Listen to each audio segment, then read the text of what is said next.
So Keeler here from Boxing Bants. I'm here with newly signed Boxing Ireland fighter Robert Burke.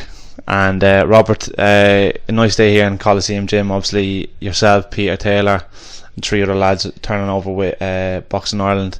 A little bit different for you. You're a little bit older than the other lads, obviously, but obviously you still had a very, very well polished amateur career.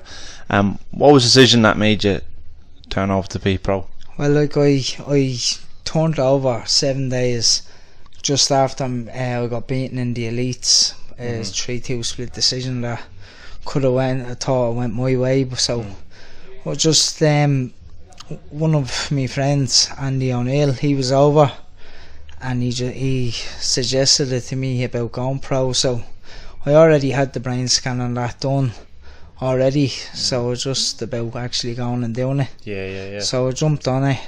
7 days later I had my first pro fight over in Hungary in Budapest.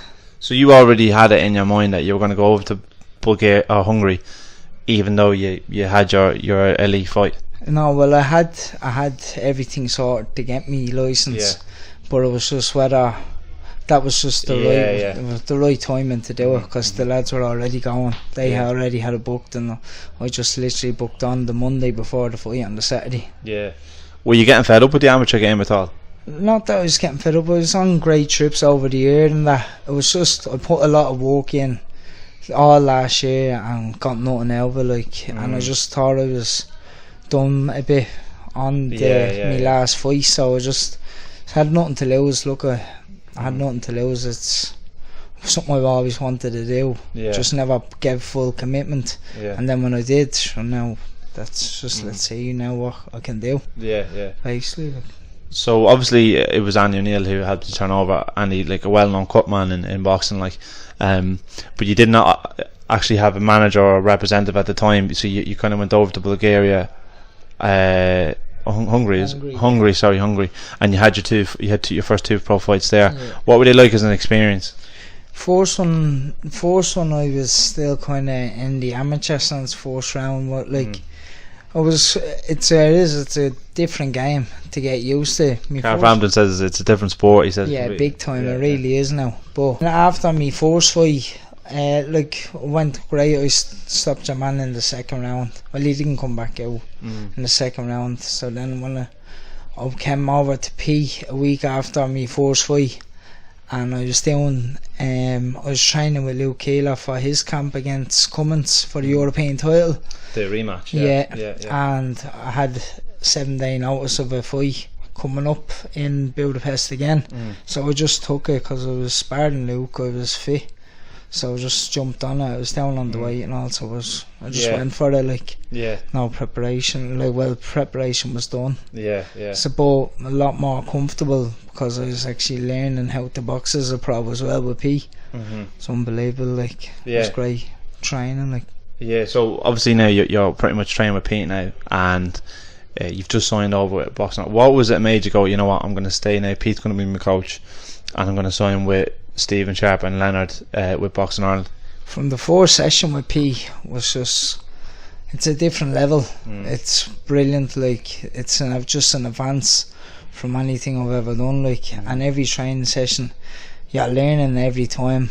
You're working hard every time. You have a great team around you.